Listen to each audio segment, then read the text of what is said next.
Ki te whei au ki Te Ao Mārama, he tauira nēhi i tonoa hei whakakī i te puna kaimahi o te hōhipera e tūpono whakararu wana i te āhua haumaru o nā tūroro. Kaihia ke te mutunga mo tētahi whānau i taka ki te he, nāna takarepatanga mahi a ōhanga whare i Tūranganui a Kiwa. Kai runa no atu a Ben Robb mo te whiu pere, ko ia te toa tāne takitahi o te motu.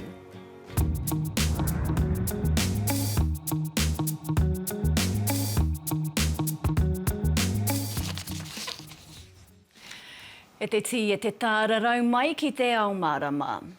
He tauira nēhi kua tonohia e te hōhipera o te poti hei whakakī tō rātou puna kaimahi toko iti nei.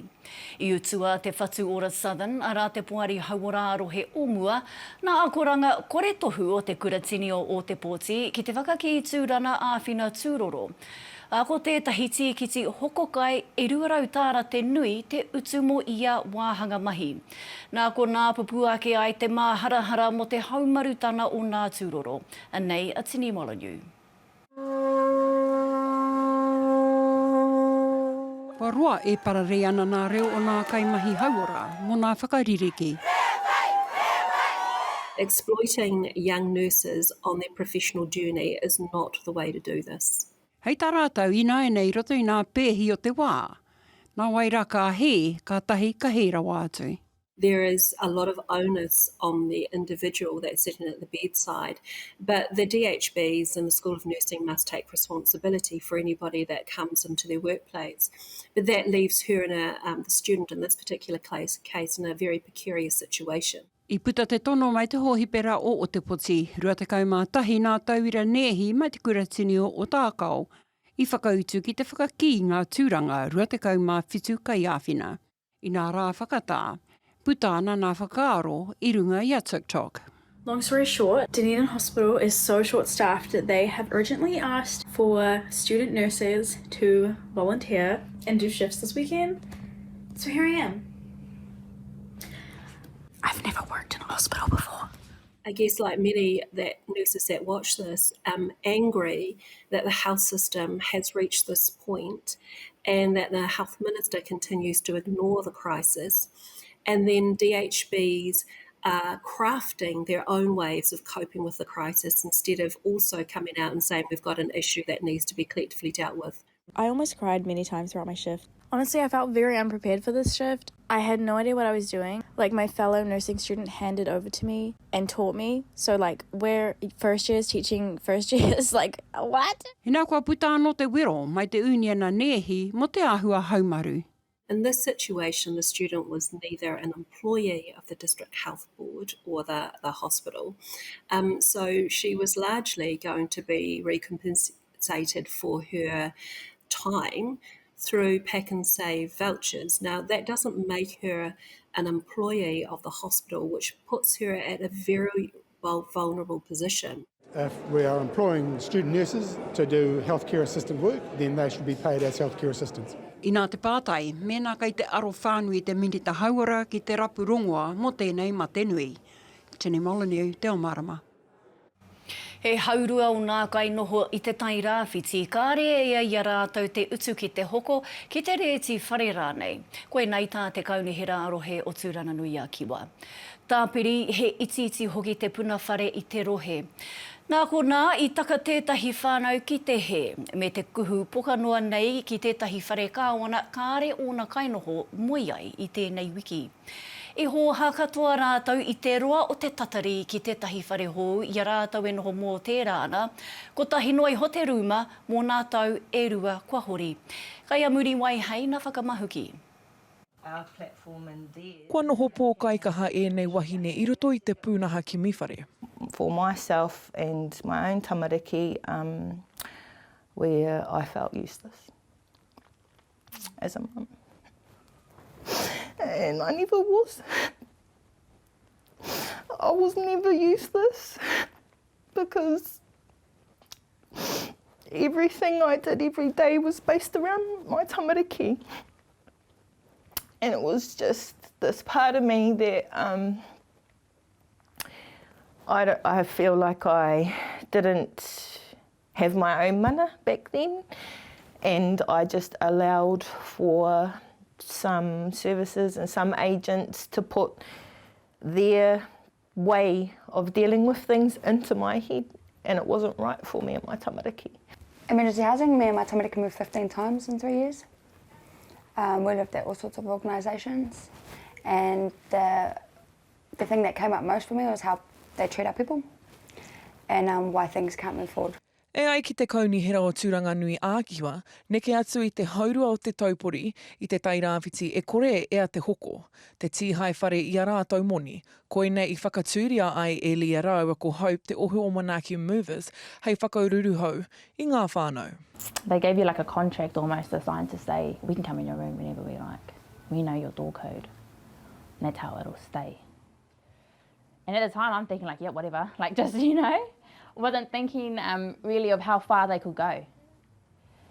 And they breached our privacy like numerous of times. I mean, I've been sitting in our room breastfeeding my daughter and I haven't answered the door because, like, you know, I'm busy. They've opened the door themselves. And I'm sitting there like looking at them like, what are you doing? You know? And they just think it's totally normal, and I was just shocked. And have made changes and moves in 4 weeks, loud enough to shake up some people that have the jurisdiction to do all this kind of stuff. I ngā wiki kua pahure, nā Manaki Movers tētahi whānau i āwhina kia kimiwhare, a i urupoko te ohu nei i tētahi whare wā te anō kāinga ora. It can go 2 ways. We can get arrested and charged, or we're going to get you a whare. And we feel like we're going to get you a whare. So it's up to you. You know, we won't do anything without your say. So, yeah, boom, done that. Next morning we're over there, and she had her kids there, partner.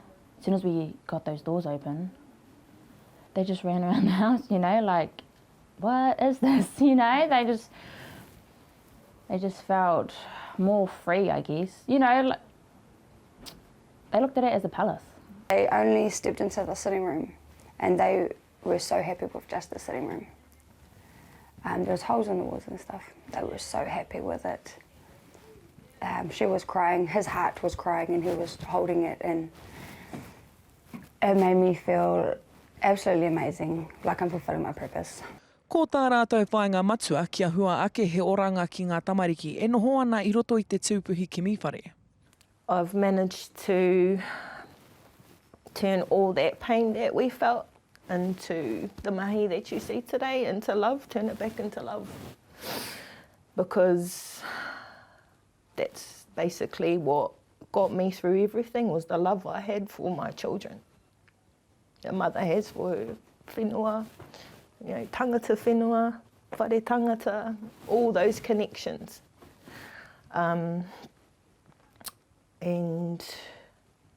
But I wouldn't wish that kind of pain, and I still don't, on any of our whānau today, on anyone. Nā muri mai hei tērā pūrongo. Kai tuake I ngā whakamatuatanga ko te kai iarahi o ngā kākāriki ko Mārama Davidson kai te pai kōrero.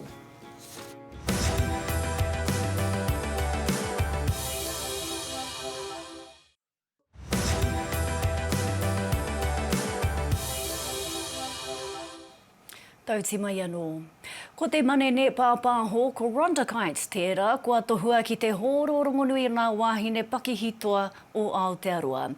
He kai whakahaere pauaka whakāta toa whakaihuaka Rhonda, nāna te pakihi Kiwa media I whakaui nā tau e 24 ki muri.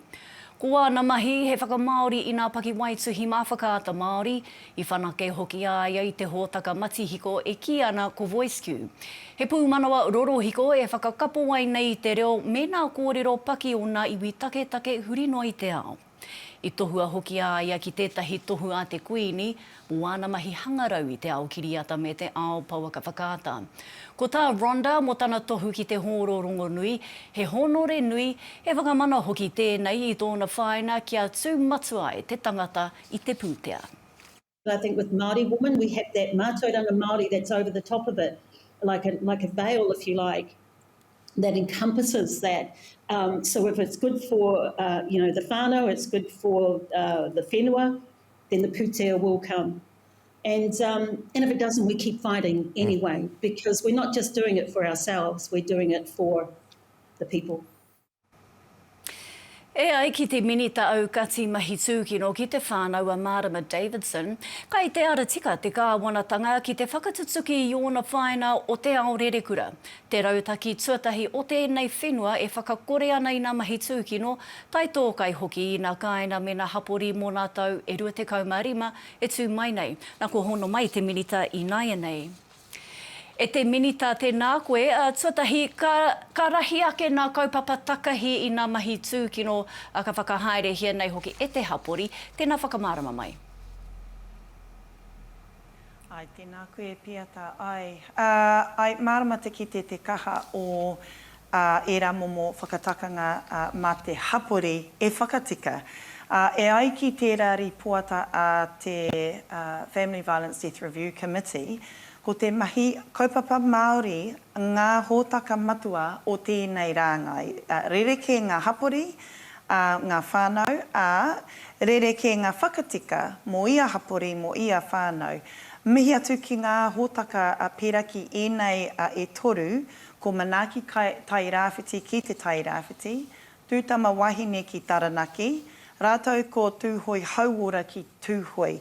Ko te kaha o ērā momo hōtaka, kei te whānau, te mana, ka whakamana i te mana motu hake o ngā whānau, me te tautoko o te hapori, ko tērā ngā tino āhua o ngā hōtaka pai.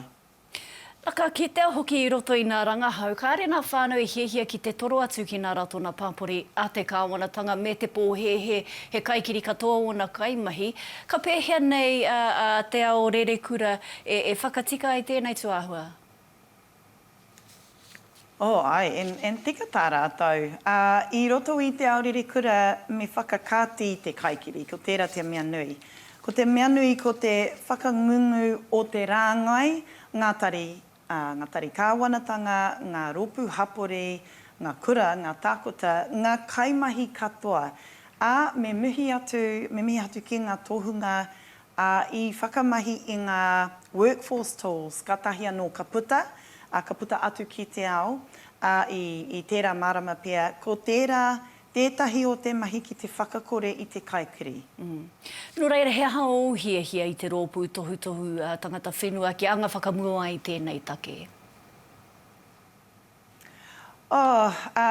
Kei a rātou te tikanga, kei a rātou o rātou reo tūturu, ko tōku nei hiahia, ko tōku nei whakaro me pupuri rātou ki o rātou mana motu hake, ki o rātou reo tūturu. Ko te mea nui ka mahi tahi, ko a hau me tērā rōpū ki te whakamana i te ao rerekura, tērā rautaki. O rātou pukinga, tohungatanga o rātou hono ki ngā whānau ki o rātou hapori whānau hapu iwi, ka whai mai te wero kia hau ki ngā minita katoa, ki te kāwanatanga, ki te mau ki tēnei rautaki o te ao rerekura. Ka pai Mārama Davidson, tēnā koe i roto i ngā mihi. Kia ora rā. Kāre e nui te tautoko atu a nā rōpū tōranga pū i te pira ōranga tamariki i tōna pānuitanga tuarua i paremata i te rānei.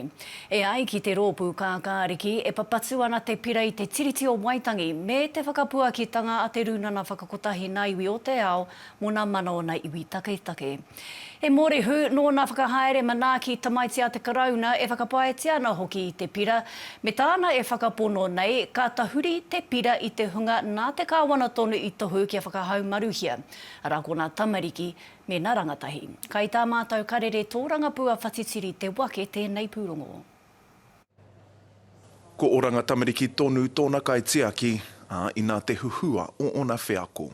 I have been in 21 different placements throughout New Zealand, about 6 of those where physical, emotional abuse happened by caregivers. He kai hāpai ia mga tamariki pēnei i aia, kua tai ia ki te whare paremata ki te whakaputa i ona nawe.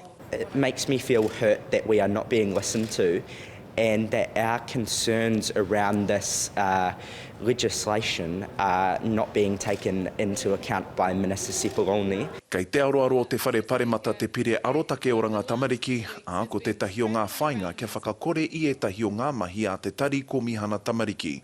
Kua tupu te māharahara mo te ratonga arotake hou. The independent monitor needs to be actually independent and not in a government department like ERO. It needs to be a new Crown entity. We've worked really hard to make sure that the legislation reinforces the independence of the monitor, and so it is all written there in the bill. We'll be losing the barking dog and the commissioner that we call on when we need her and her officer's advocacy. Kei te tū o ngā pihi I te terenga o te pire nei tō mua I ngā hua ka taka mai te whakatefa matua ki ngā tūkinotanga o te kāwanatanga o ngā whare manaaki o te hāhi. And if something comes out of the Royal Commission of Inquiry report that clearly impacts on what we need to do with the oversight system, then the review can take place and an incorporation of what is recommended there. Kua kao marika te pōti a te Pāti Māori. Will the Minister strengthen oversight by listening to calls from Māori to have independent tangata whenua monitoring of ōranga tamariki? They have ignored us, the care experience community, the sector that this proposed legislation will impact. O tira anō te Pāti Act, Pāti Kākāriki me te Pāti Nāhinara, engari nā te toko maha o te hunga whakae o reipa, ka koke tonu. Whatitiri te wake Te Ao Mārama. Tēnā tonu mai. Taihua ake nei, kai runa no atu a Ben Robb mo te whiu pere, ko ia te toa tāne takitahi o te motu.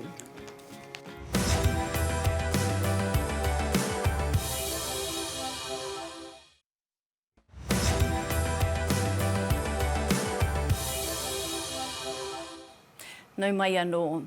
He taitara toa anō kua whakairihia ki te ingo o Ben Robb, arā te pīkiriki, I tētahi whakataitai whiu pere o te motu. I toa ia I te wāhana tāne takitahi o te motu I nā whakataitai I tūki rotorua. Ko tāna ki tā mātou tauira a te rito kia Waimanea Nuri, ko te wikitoria I ētahi atu whakataitai kai tōna pai tawhiti. He ngā wari noa te whiu I te kōpere, kia tau wai ki te pūtahi, mo tēnei toa Māori. If you show up and you perform, there's no argument. You know, you play darts, you play well, you'll be selected for teams, national teams, then on TV, and then you never know what could happen. E hara tēnei uri o te whakatōhea, me te whānau apanui I te tauhau ki ngā kapa toa whiu kōpere o Aotearoa. I'm normally trying to be better than hōpai, but today it's about being together as a collective, as a team, so that was what was different. I'm trying to beat him, whereas today I'm trying to make him the best he can be. We travel around the world together, and if I can't win or succeed, I got his back. Come on, it's time to meet New Zealand's #1. I tērā tau, ka uru tuarua tia ia ki te whakataitai o te ao.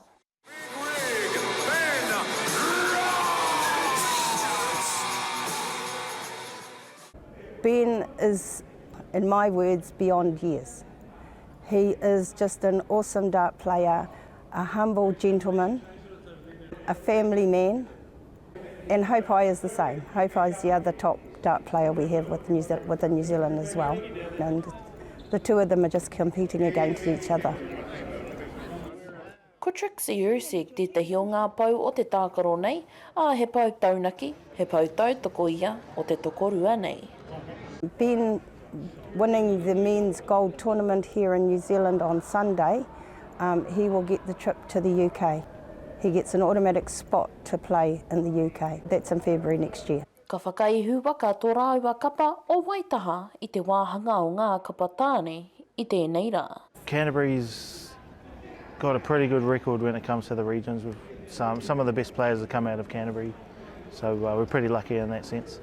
Me and my future wife, we always talk about we sacrifice a good today for a better tomorrow. Ko te āhua nei, he rā tino pai tēnei mo te kapatoa o Waitaha. He taitara anō ka āpiti atu kia Robb.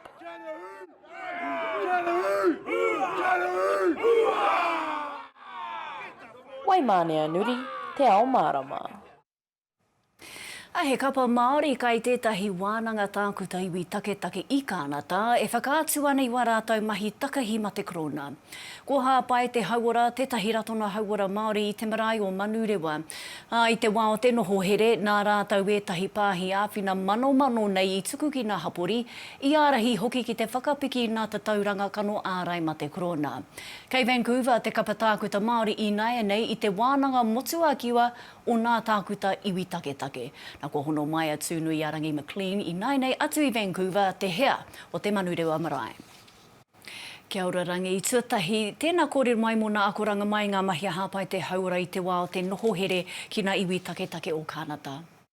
I ki te ai, ko te I tae atu, te awhi, te tautoko, te manaaki I te katoa.